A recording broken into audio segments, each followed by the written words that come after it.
대통령실이 추석 연휴를 앞둔 오늘 오후 인적 개편과 함께 조직 운영 방향을 발표합니다. 공석이었던 정무 1, 2 비서관도 이르면 오늘 임명합니다.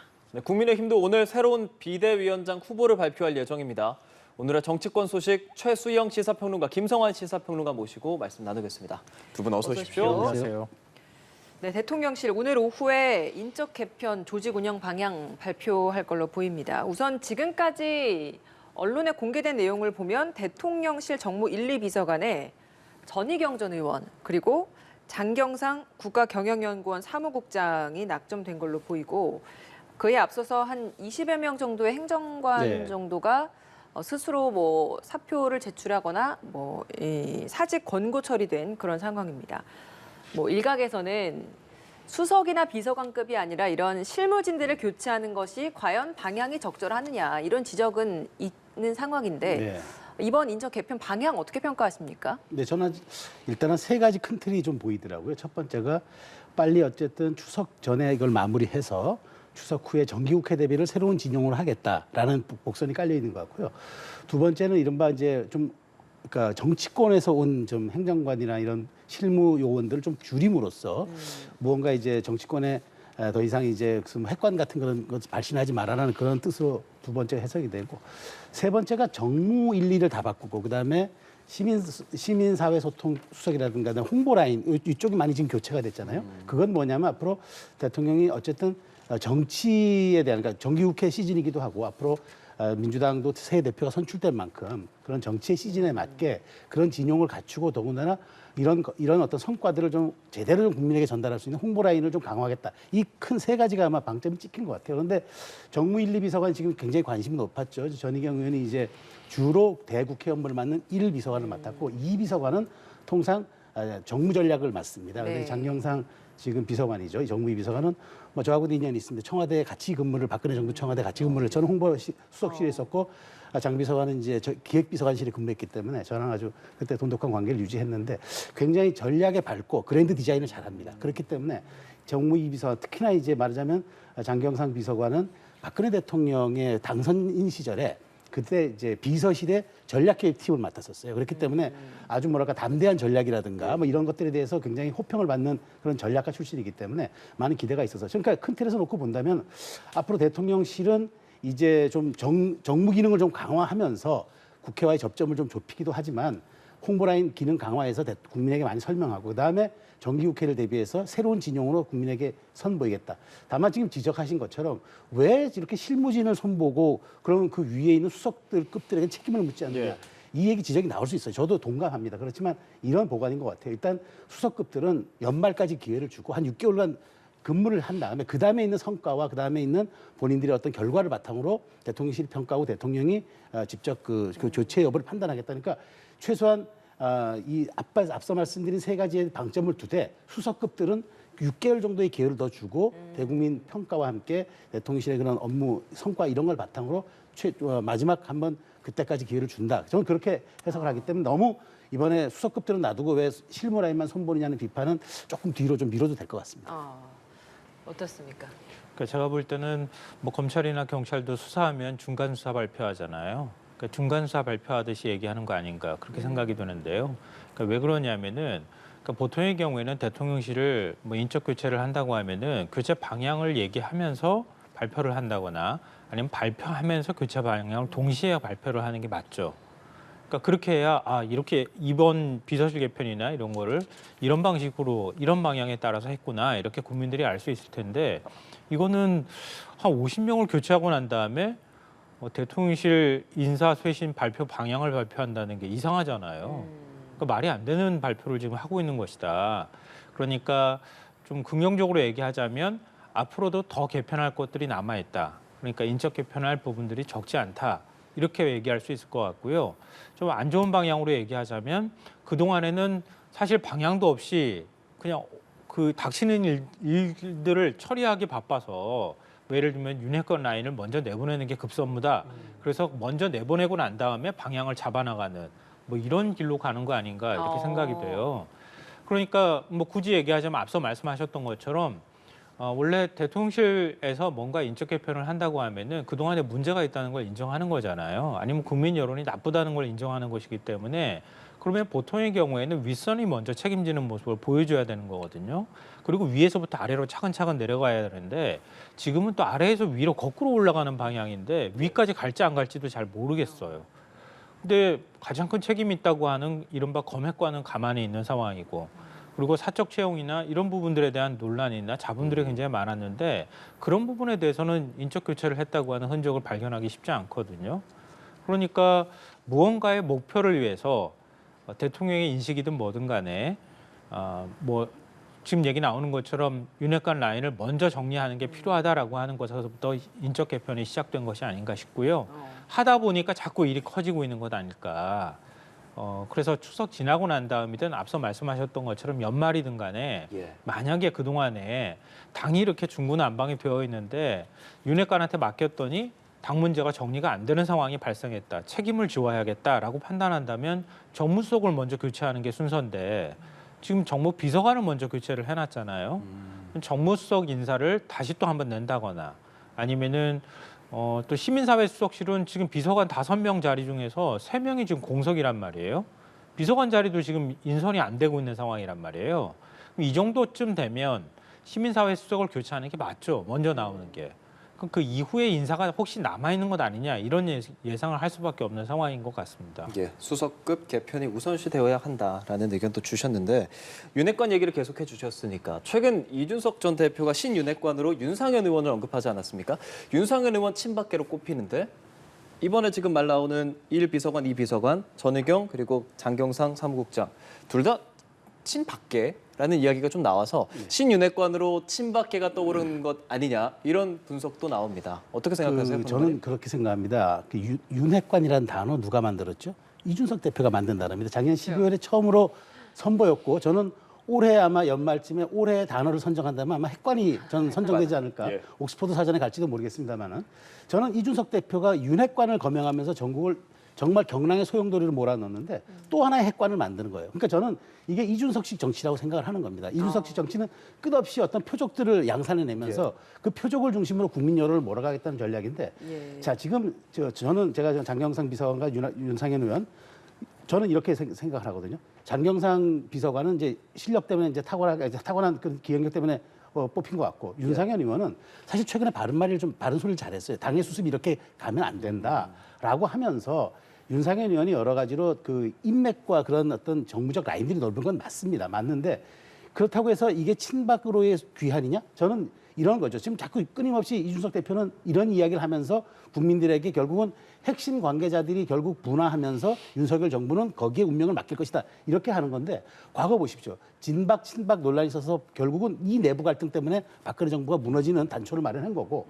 MB 때 뭐였습니까? 영포 라인. 그다음에 마찬가지 민주당 진영에서도 마찬가지입니다. 무슨 그때 이제 담쟁이 넝쿨인가 하는 이제 문재인 대통령의 그 핵심 사조직 같은 거 광흥창팀 이런 식으로 끊임없이 분화하면서 만 권력 투쟁 양상을 보였을 때 비로소 이제 거기서부터 이제 균열이 시작된 거거든요. 지금 또 하나 만든 거예요. 그러니까 말하자면 이제 용핵관, 검핵관을 넘어서 우리가 요즘에 핵관이라는 말들이 굉장히 관용어처럼 쓰여지는데 저는 또 하나 이제 그렇다면 이제 그러면 이게 친박의 귀환인가? 저는 이제 이렇게 자꾸 이준석 전 대표가 계속 끊임없이 여론에 이런 핵관 프레임을 내세우면서 저는 표적 정치를 하고 있다. 그러니까 이번에 인사 또한 이렇게 말하자면 친박의 귀환으로 얘기한다 그러면 굉장히 협소해지고 협량해지고 왜소해지는 거거든요. 이런 점들은 이런 식으로 이제 평가하는 것은 끊임없이 윤석열 정부에 대한 인사조차도 아마 그 이준석 대표는 하나의 그 타겟팅을 통해서 본인이 끊임없이 흔들려는 저는 어떤 전략적 발언의 일환으로 생각하고 있습니다. 그러면 없는 존재다. 그렇죠. 이준석 전 대표 정치적 타겟팅이다라는 말씀해 주셨는데 친박계가 떠오른다. 어떻게 생각하세요? 친윤계가 있으면 몰라도 지금 무슨 친박계입니까? 이미 다 지나간 옛날 얘기 아니겠어요? 신윤핵관이라고 할까요? 네, 신윤핵관이란 말은 좀 설득력이 있어 보이는데요. 그러니까 친이계다 친박계다 이거는 대통령 살아있는 권력을 기준으로 해서 움직이는 거잖아요. 근데 이미 다 죽은 권력인데 무슨 친이계 친박계가 있을 수 있겠어요. 지금으로서는 윤핵관과 신윤핵관만 있는 상황일 뿐이다 이렇게 생각하고요. 근데 지금 저도 뭐 열심히 들어보려고 좀 물어보기도 하고 나름 취재를 해보기도 하고 그러는데요. 방향이 없어요. 그게 도대체 왜 이런 현상들이 발생했는지 내부를 알만한 사람한테 물어봐도 잘 모르겠다는 얘기를 해요. 예를 들어서 장경상 비서관의 경우에는 사무처 공채 일기라고 하잖아요. 그리고 전략 통이기도 하고요. 예. 그렇기 때문에 뭐 친박계다, 뭐 그 박근혜 정부 만드는 데 있어서 기여를 했다 이런 차원의 문제가 아니라 애초에 대통령실 처음 인적 구성할 때부터 이름이 거론됐던 인물이라고 알고 있어요. 그러니까 좀 늦었지만 전략이라고 하는 측면에서 뭔가 보완할 필요성이 있기 때문에 비서관으로 임명했다. 이게 조금 더 가까운 분석일 것 같고요. 네. 전희경 의원의 경우에는 그러니까 신윤핵관이 아니라 친 김기현계였기 때문이 아닌지라는 분석이 더 많은 것 같아요. 김기현 원내대표 시절에 비서실장 거쳤고 서초 갑 공천 과정에서도 사실 김기현 원내대표 입김이 작용했다고 하는 얘기가 있었거든요. 네. 근데 만약에 이번에 뭔가 윤핵관 라인에서 좀 멀어져 있는 인물을 찾는다고 하면 국회 소통을 하는 데 있어서 전희경 의원을 누군가가 추천하지 않았을까라고 하는 추정을 하고 있더라고요. 그런 이제 해석이 조금 더 무게가 실리고 있는 것 같고요. 그러면 그 이준석 전 대표가 지명했던 신윤핵관 뭐 3, 4선 정도의 그 의원들이 주도를 해서 초재선 의원들을 끌고 갈 것이다라고 했던 떠오르는 신윤핵관이 윤상현 의원이 아니라 김기현 전 원내대표일 수도 있다는 말씀이신가요? 뭐 지금 당권 주자로 거론되고 있으니까요. 뭐 대통령실에서 여러 경로를 통해서 아마 추천을 받았을 가능성이 있겠죠. 그래서 김기현 전 원내대표, 김기현 의원이 추천했을 가능성도 뭐 배제하기는 어려워 보여요. 네. 근데 지금 이제 뭐 사실 윤핵관이 그동안에 다 추천을 했다고 해도 과언이 아닌 상황이었다가 윤핵관이 일종의 대통령한테 일정 부분 불신을 받게 되고 그러면 대통령 입장에서 누군가 다른 라인을 통해서 추천을 받아야 할 필요성이 있지 않겠습니까? 그런 과정에서 아마 추천이 됐을 가능성이 있다. 이런 분석을 저는 듣고 있는 상황이고요. 네. 그다음에 윤상현 의원의 경우에는 약간 자가발전적인 측면이 있다 이런 얘기들을 해요. 그러니까 차기 지도부를 노린다고 하는 얘기들도 있는데요. 그러니까 역시 또 윤핵관이 빠진 자리에 일종의 권력 진공기가 생겼는데 그 안에서 이런 틈 안에서의 뭔가 역할들을 노리고 있는 것 아닌가. 대통령하고 또 친분이 상당히 두텁다고 하는 얘기가 나오고 있는 상황이잖아요. 그래서 거론이 되고 있는 측면이 있지 않을까. 또 뭐 일각에서는 한 2차례 걸쳐서 공천 받는데 굉장히 어려움을 많이 겪었잖아요. 공천을 2번이나 탈락했는데 기적적으로 살아왔다, 생還했다 이런 얘기들 하고 있거든요. 탈당했다, 복당까지 사실 한 상황인데요. 예. 그래서 아마 차기 지도부가 되면서 앞으로 공천하는 데 있어서 그렇게 어려움 겪지 않았으면 좋겠다고 하는 생각도 있지 않겠느냐. 뭐 일각에서는 그런 분석도 사실은 하더라고요. 예. 또 어찌됐든 제 설명 들으신 분들은 아마 그런 생각하실 거예요. 이게 무슨 방향이지? 어디서 나오는 걸까? 장경상 비서관 빼고는 사실은 뭔가 설명하기가 좀 쉽지는 않은 상황인데 그래서 당 상황들을 뭐 이후에도 얘기할 기회가 있을지 모르겠지만 지금 뭔가가 이렇게 당이 정리되는 느낌이 아닌 것 같다. 좀 갈팡질팡하고 우왕좌왕한 상황에서 뭔가 인적 개편이나 이런 것들이 이루어지고 추천을 받고 이런 것 같다. 그러니까 대통령실 인적 개편의 방향이 명확하게 안 보이는 것처럼 나중에 끼워 맞추기식으로 방향을 설명할지는 모르겠지만 지금 전체적으로 다 혼란기를 겪고 있는 것 아니냐. 예. 이런 평가를 할 수밖에 없는 상황인 것 같습니다. 예. 국민의힘 새 비대위원장 다시 선출해야 되는 상황인데 주호영 의원이 비대위원장직 맞지 않겠다 이렇게 어제 밝히면서 새롭게 또 물색하고 있습니다. 박주선 전 취임식 준비위원장 네. 거론되고 있는 상황인데 어떻습니까? 실제적으로 봤을 때 박주선 의원 스스로를 놓고 봤을 때 이 비대위원장직을 수락하는 것이 만약에 맞다면 수락하는 것이 득이 되겠습니까? 실이 되겠습니까? 참 박주선 의원도 고민스러울 것 같아요. 왜냐하면 14일 심리가 가처분 심리가 남아 있어서 잘못하면 또 일주일 비대위원장밖에 또 못할 수도 있지 않습니까? 그러니까 이게 고민스러운 지점일 거예요. 그러니까 사실은 지금 이게 정치의 운명을 정치로 예상하는 것이 아니라 정치의 운명을 지금 법률에 맡긴 상황이기 때문에 박주선 의원의 여러 가지 기용을 놓고 또 저는 뭐 굉장히 긍정적으로는 평가하는데. 근데 인물에 이게 대해서는 긍정적인데. 일주일간만 하면 어떡하냐. 사실 그 고민도 안 할 수 없어요. 그러니까 지금 제가 좀 들어본 바에 의하면 지금 내부적으로 지금 사실 비대위원장 정도를 하려면은 4선 정도 이상 돼야 되지 않습니까? 근데 4선 이상 의원들이 대부분 손살에 치고 있는 게 이유가 있습니다. 이제 이분들이 뭐 비대위원장 운명도 운명이지만 곧이어 지금 원내대표 선거가 있을 가능성이 높잖아요. 그럼 원내대표 선거에 나서려고 생각했던 사람들은 비대위원장 맡으면 사실상 못 나가는 거니까 안 되고. 그다음에 잘못하다 또 조기 전대가 또 올 연말이나 내년 초에 또 생겨버리면 전당대회 나가려고 생각했던 분들도 지금 이 비대위원장 맡으면 안 되잖아요. 그러니까 이런 걸 계산하다 보니 그리고 지난번 중진들이 굉장히 많은 분들이 또 내부 이총에서 뼈 아픈 얘기들을 많이 했었어요. 네. 이렇게 당이 이런 방향으로 가면 안 되고 비대위가 이런 식으로 구성돼서는 안 된다라는 그런 의견을 냈기 때문에 잠깐 본인의 의견과도 상충하는 지점도 있고 그러니까 고민들이 많겠죠. 그러다 보니까 외부에서 모셔오자 이 얘기는 합당해요. 그런데 이번에 출범하면은 비대위가 국민의힘 계열 정당 역사상 10번째 비대위라고 그러더라고요. 좀 참 이게 비대위 2000년 이후 12년간 10번의 비대위라면 그 평균 치료하면 1년에 한 번이라는 얘기인데 참 어찌됐든 2년에 한 번 꼴이었다는 얘기인데 참 듣긴 좀 민망한 이야기인데 어쨌든 지금 국민의힘에서 지금 박주선 의원을 모셔온다. 여러 가지 효과는 있습니다. 왜냐하면 대통령 취임 준비위원장이었기 때문에 그런 분에 대한 이제 예우 차원도 있을 거고 그다음에 호남뿐이라 물론 영남을 근간으로 한 정당에서 과연 호남 인사가 얼만큼 융하느냐 이런 문제는 저는 이게 비대위가 계속 존재하는 비대위가 아니잖아요. 임시적으로 관리할 수 있는 역량들이 필요한 거고 그다음에 어쨌든 국회 부의장을 지내신 분이고 김대중 정부의 청와대에 몸담았던 분이기 때문에 이런 여러 가지가 당의 또 외연 확장에 대한 신호일 수도 있는 긍정적인 요인은 많은데 문제는 전 14일이라는 거죠. 박주선 의원도 법률가이기 때문에 박주선 의원께서 부의장께서 들어온다 그러면 아마 굉장한 수락을 한다 그러면 굉장한 용기를 갖고 하실 것 같아요. 어쨌든 14일의 가처분 심리 결과는 상관없이 내가 이 비대위원장을 수락함으로써 뭔가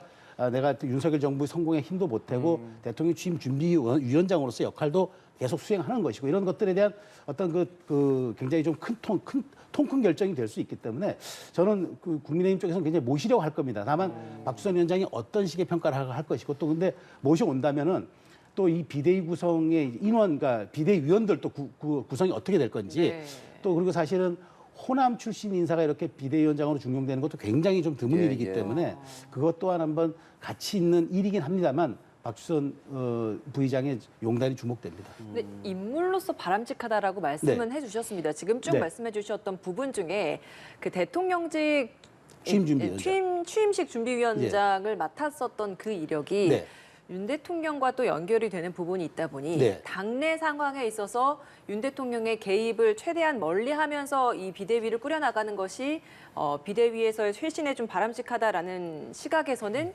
또 이렇게 또 윤심이 작용하는 게 아니냐 이렇게 바라보는 시각도 있거든요. 근데 현실적으로 비대위가 이게 어쨌든 이준석 대표의 사고로 인해서 생긴 비대위인 만큼 이 비대위 윤 대통령의 마음이 작용하지 않을 수가 없겠죠. 왜냐하면 비대위가 직접 개입하기보다는 최소한 윤석열 정부가 왜 출범했고 어떻게 가야 되는지 한 방향성에 대한 이해도가 있는 인사가 맞는다. 대통령 취임 준비위원회 자체가 그런 정신을 가진 퍼포먼스를 짜는 그런 그 기구였기 때문에 그런 점에선 굳이 와서 윤심 논란은 크게 없을 것 같고 아마 오히려 좀 유연하게 용산과 대통령실과 좀 소통하는 관계가 좀 긍정적으로 작용하지 않을까 싶어요.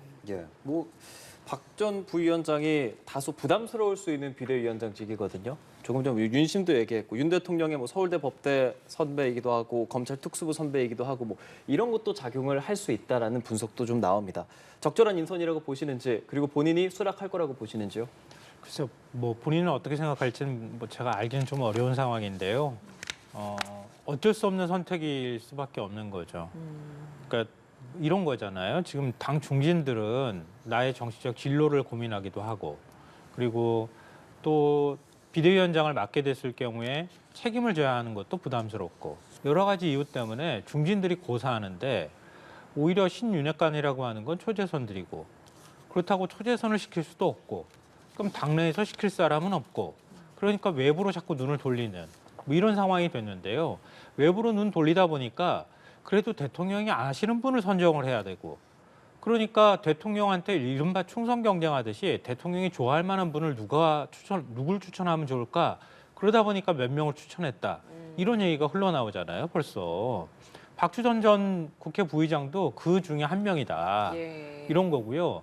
뭐 김병률 전 비대위원장 얘기도 나오는 상황인 것 같고요. 또 다른 인물도 나오는데 전부 대통령하고 관계 있는 사람들인 거예요. 그러니까 대통령이 오케이 그러면은 시키는 거예요.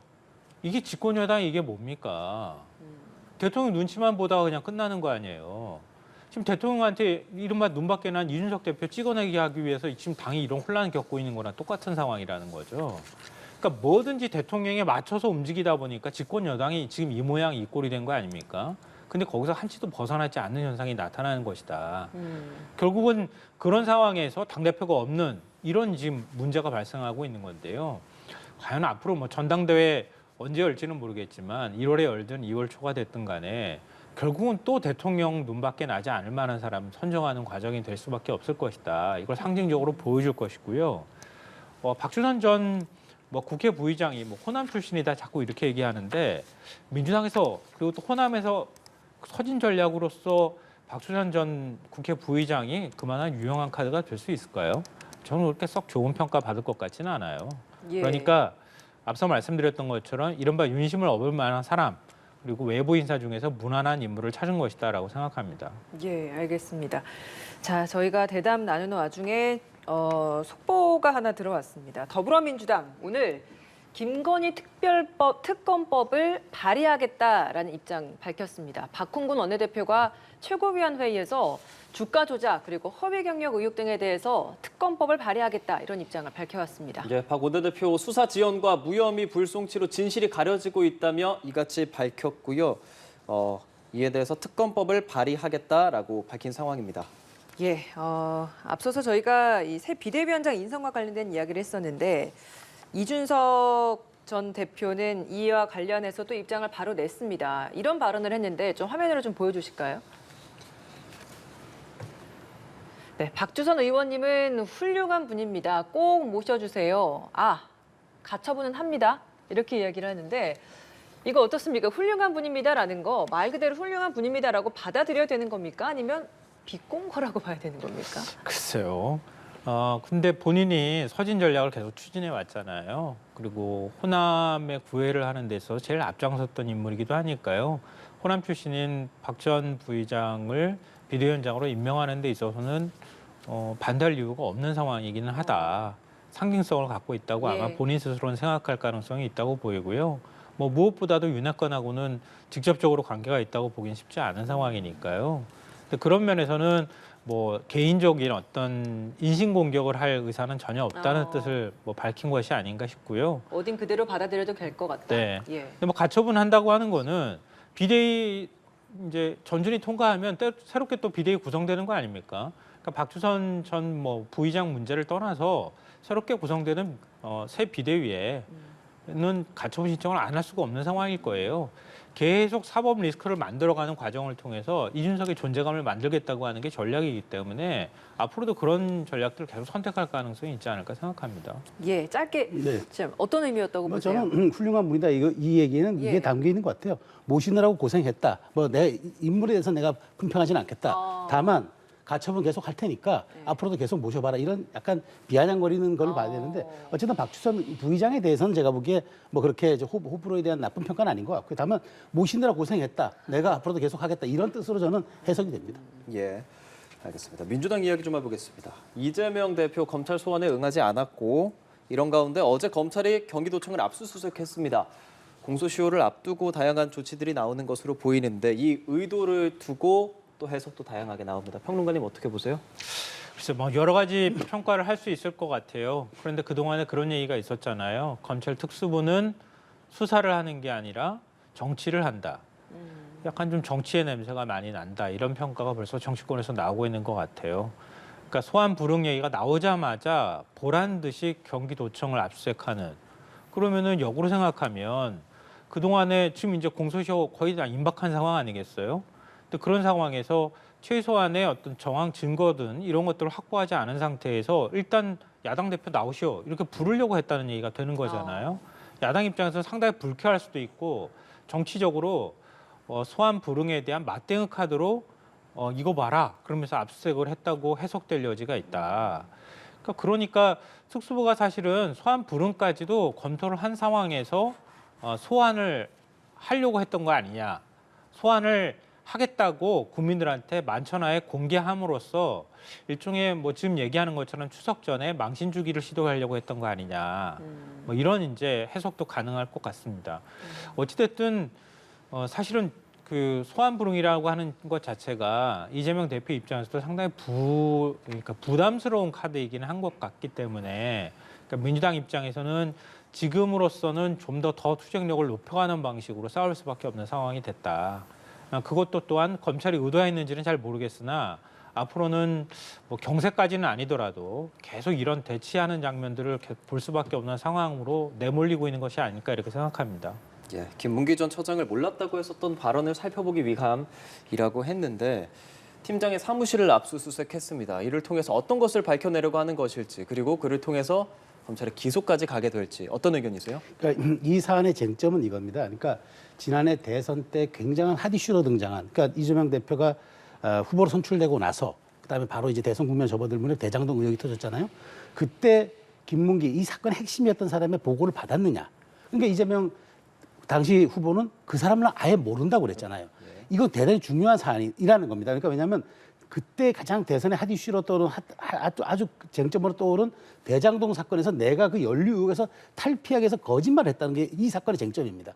이 사건에서 거짓말했다는 게 입증이 되면 이게 허위사실 유포거든요. 왜냐하면 이것은 그냥 토론 이런 데서 나오는 게 아니라 끊임없이 처음부터 끝까지 이걸 부정을 했어요.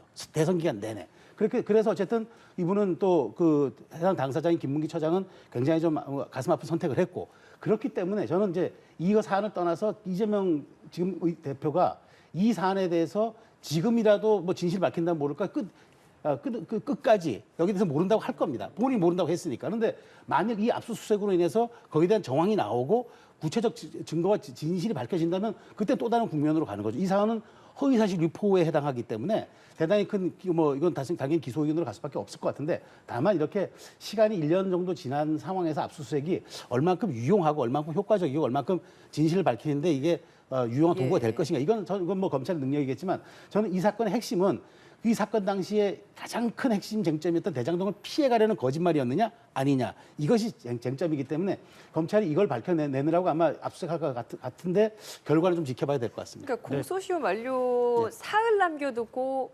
압수수색을 한다고 하는 건 압수수색하고 나서 또 자료 확인해보고 뭐 근거 자료 찾고 이러려면 사실 보통은 한 사흘 정도 남기면 수사를 마무리하는 단계인데 지금 압수수색을 했다. 여기에 있어서 정치적인 의도가 있는 게 아니냐라는 게 민주당 측의 주장인 거거든요. 사실 이제 뭐 내일 모레면은 이제 불기소를 해야 결정을 해야 되지 않습니까? 근데 사실 이 사건에 대해서 이제 검찰이 이재명 당시 의원에게, 그러니까 의원 시절이죠. 그러니까 지금 선거 기간 중에 그러면 그 소명서를 내라 했는데 매우 불성실하게 좀 작성이 됐고 만내고 그랬다는 거예요. 그래서 이제 소환을 했는데 사실 9월 7일 날 맞추려다 보니까 이거는 어쩔 수밖에 없는 일인데, 과연 그럼 이것이 과연 정치 보복이고 야당 탄압이고 여기에서 밝히는 진실이 없는가? 저는 그렇게 생각하지 않습니다. 검찰이 왜 이제까지 뜸을 들였냐? 만약 그럼 이 압수수색을 전당대회 기간에 했다고 생각해 보십시오. 그럼 더 큰 논란이 났을 겁니다. 저는 그렇기 때문에 전당대회 때까지는 야당의 축제 기간에 찬물을 뿌릴 수는 없는 거고, 그 이후에 바로 소환 통보한 거고, 그다음에 이제 마지막 그 퍼즐 맞추기 하기 위한 지금 다 검찰이 수사에 착수한 거기 때문에 이걸 너무 과도하게 9월 9일에 시점이 맞춰져 있는 수사이기 때문에 이건 어쩔 수 없이 갈 수밖에 없는, 저는 검찰 수사파의 방편이다라고 이렇게 저는 볼 수밖에 없는 겁니다. 네, 이게 뭐 정치 사법화, 사법의 정치화 이렇게 많이 얘기하잖아요. 국민의힘이 지금 법원 판단에 당의 운명을 맡기는 거랑 비슷한 문제라고 생각하는데요. 그러니까 검찰의 손에 정치권이 자꾸 좌지우지되는 거예요. 제가 볼 때는. 근데 검찰은 뭐 경찰도 마찬가지지만 자꾸 권력 눈치 보면서 치졸하게 수사하면 안 된다고 생각하는데요. 물론 이제 정치권의 자업자득인 측면도 저는 있다고는 생각하지만, 예를 들어서 김문기 전 처장 아느냐 모르느냐가 대장동 수사에서 뭐가 그렇게 중요합니까? 대장동 수사의 본류를 바꿀 만한 그렇게 중대한 사안입니까? 그거 아니잖아요. 예. 그리고 국토부에서 사실 뭐 은유적 표현이든 아니면 내심의 문제든 간에 협박을 했습니다. 국토부에서 전혀 공문 안 보낸 것도 아니에요. 식품연구원에서 성남시에 계속 용도 변경해달라고 요청 안 한 것도 아니에요. 했어요. 그래서 성남시가 국토부에서도 요청하고 식품연구원에서도 요청하고 미리 계약도 다 한 거고, 그리고 계약했으니 이렇게 해주십시오라고 한 것을 압박으로 받아들였을 가능성도 있는데 협박이라는 단어 썼다고 허위사실 공표로 걸어요. 그리고 난 다음에 나중에 재판부한테 검찰의 손에 맡기고 법원의 판단에 맡기는 이런 방식으로 가는 거예요. 이렇게 적용하기 시작하면요. 예를 들면 윤석열 대통령이 대선 기간 동안에 김건희 여사 주식 투자 안 했다 그랬잖아요. 일임했다고 했잖아요. 근데 김건희 여사 범죄일람표 보면 검찰이 수사한 범죄일람표에 직접 주식 투자한 것도 있잖아요. 근데 왜 그러면 도이치모터스 주가 조작 사건 결론 안 냅니까? 예. 마찬가지로 김건희 여사가 자기 허위 이력과 관련해서 죄송합니다. 온 국민한테 다 보는 데에서 대국민 사과까지 했잖아요. 근데 허위 이력 아무것도 혐의 없다며요. 이런 문제까지 다 따지고 들어가게 되잖아요. 최소한의 균형감을 갖고 수사해야 되는 거 아닙니까? 예. 그러니까 최소한 허위사실 공표쯤 되려면은 이전에는 사실은 이 사람이 경력을 부풀렸어. 학교 안 나왔는데 나왔다고 한다던가 아니면 상도 안 받았는데 상 받았다고 한다거나 이렇게 하거나 노골적으로 그런 문제에 있어서 얘기를 거짓말을 했다고 하는 그런 문제를 가지고 얘기를 했던 것이지 이런 문제까지 이렇게 샅샅이 얘기하지는 않는단 말이에요. 예. 그러니까 뭐 하다못해 오세훈 서울시장도 마찬가지잖아요. 생태탕 그거 그 집 갔느냐 안 갔느냐고 하니까 내가 기억이 어쩌고 저쩌고 얘기하잖아요. 나중에 가서 보니까 검찰 수사 결과를 보면 생태탕 집 갔을 가능성이 높다고 하잖아요. 그런데도 선거법 위반 안 걸었어요. 그래놓고 왜 이거는 겁니까? 야당 예. 대표를. 그러니까 이건 조금 사안이 다른 게 어쨌든 그 공문이 밝혀졌잖아요. 국토부가 보냈던 공문에는 이 사안은 성남시청 귀시가 알아서 판단할 문제입니다라고 했는데 그게 협박입니까? 그건 아니잖아요. 그러니까 최소한 협박이라는 단어를 쓰려면 매우 이게 주관적 감정이긴 해요. 그렇지만 저는 주관적 감정이긴 하더라도 최소한 이 대선 후보가 거기에 대해서 협박을 받았다고 했을 때는 구체적인 뭐 녹취라든가 뭐 지시 문서라든가 이런 게 있어야지 그것을 뭐 당신들 시가 알아서 판단할 문제라고 했던 것을 거기다가 용도 변경을 이만큼씩 올려서 그 녹취 변경 올려주면서 그렇게 했다. 저는 그러니까 그 얘기에 대해서는 저는 뭐 책임을 져야 된다고 보는 거고 예. 그다음에 이제 아까 말씀드린 이제 뭐 이게 사실 그래요. 허위 사실은 사실 적시가 문제가 되는 거예요. 그러니까 구체적으로 적시한 게 문제가 되는 건 맞는데 이 부분은 대선 기간 때 쟁점이 됐던 사안이기 때문에 이것은 당연히 어쨌든 그러니까 범죄 혐의로 적시된 사안을 털고 가는 것도 좀 그게 당연히 검찰의 활동이 아닙니까? 그러면 야당 당대표가 됐다 그래서 모두 수사를 덮어야 됩니까? 그건 아니잖아요. 예. 그러니까 예를 들어서요. 국무총리실에서 각 부처에다가 자 이렇게 검토해서 이렇게 하십시오. 판단은 알아서 하십시오. 이렇게 공문 보냈다고 치죠. 그럼 그 부처가 우리가 알아서 판단해도 되는구나 이렇게 받아들이는 데가 어디 있습니까? 우리나라가. 예. 아니 이건 허위- 정부 부처와 그걸 몇 차례나 그렇게 보냈다고 하면 안 그럽니까? 네. 이 허위사실 공표에 대해서 혐의 지금 기소를 할지 말지 이것도 지금 쟁점이 되는데 어쨌든 민주당은 이게 허위면 국민의힘 그러니까 윤석열 대통령이 대선 시절에 했던 도이치모터스 관련 말한 것들도 허위지 않느냐 해서 김건희 특검법을 발의하겠다라고 했었고 저희가 조금 더 속보로 전해드렸지만 실제로 민주당에서 오늘 발의를 한다라고 입장을 밝혔단 말이죠. 사실 이 특검이 진행이 될지 현실화 가능성에 대해서는 부정적인 의견도 많은 상황에서 특검법을 발의를 합니다. 그 배경 어떻게 보세요? 현실화 그럼에도 제로가 예. 그러니까 현실화 제로가 안 되려면은 윤 대통령이 이 특검법이 국회 통과되면 받아들이면 됩니다. 근데 이 특검법을 받아들이겠습니까? 저는 그러면 이거는 실현 가능성 제로란 말이에요. 그러니까 패스트 트랙에 태울 겁니다. 왜냐하면 이게 지금 이게 법사위를 통과를 해야 되는데 지금 시간을 지리하게 끌지 않으려면 패스트 트랙으로 통과할 수 있으면 3분의 2 이상이니까 충분히 통과됩니다. 그리고 이 법안 본회의도 통과할 겁니다. 그런데 만일 대통령께서 이거 나 거부권 발동해서 이거 다시 국회로 되돌려보내면 제적의원 3분의 2, 200명 이상이 여기 찬성을 해줘야 돼요. 그러면 이건 지금 현실적인 국회 상황에서는 이거는 현실 제로입니다. 저는 이 과정을 통해서 끊임없이 여론전을 한다. 그러니까 지금도 5가지 항목을 적시했다 하잖아요. 나머지 그러니까 특검법에 나머지 3가지는 다 있었던 얘기들, 뭐 허위 학력이라든가 이런 것들이고 앞에 2가지 대통령실 사적 채용 논란하고 관저공사 특혜 의혹 이 2가지입니다. 저는 이 2개를 계속 환기시킴으로써 국민들에게 계속 이제 이른바 김건희 여사의 어떤 이 사적 프레임이라든가 이런 것들 계속 공격하면서 여론전을 펼치는 그 용도지 이 법안이 실제 현실화될 가능성을 갖고 민주당도 특검법 발의하지 않았을 것이다. 이건 뭐 명약관한 사실 같습니다. 예, 대선 당시에 윤석열 대통령의 이 발언으로 민주당이 허위사실 공표로 고발한 사건과 김건희 특검법을 이제 발의하는 것은 좀 별개의 문제인 것 같습니다. 이제 김건희 특검법은 김건희 여사의 의혹과 관련된 부분인 것이고 이건 공직선거법 위반이다 보니까 이제 좀 별개의 문제로 2개를 투트랙으로 진행을 하려고 한 것 같은데 김건희 특검법 안 될 걸 알면서도 추진을 하는 거라고 보십니까? 아니면 여야 합의 없이도 단독으로 본회의까지 통과시킬 거라고 보십니까? 근데 지금 할 수 있는 게 이것밖에 없기 때문에 하는 것이다. 여기에 좀 더 가깝지 않을까 싶어요. 말씀하셨던 것처럼 절차상으로 보면 대통령이 거부권 행사할 가능성이 높기 때문에 법안을 통과시킨다 하더라도 마지막으로 실제로 법이 시행에 들어가기까지는 쉽지는 않은 과정이 있다 이렇게 보는데요. 그러니까 뭐 우리 국민의힘 상황 얘기할 때 그러잖아요. 이준석 대표가 마치 국민의힘하고 같은 덩치로 싸우는 것처럼 얘기하는데 덩치가 맞지 않잖아요. 이준석 대표는 한 명이고 국민의힘은 한 정당이고 대통령이라고 하는 권력도 등에 업은 거잖아요.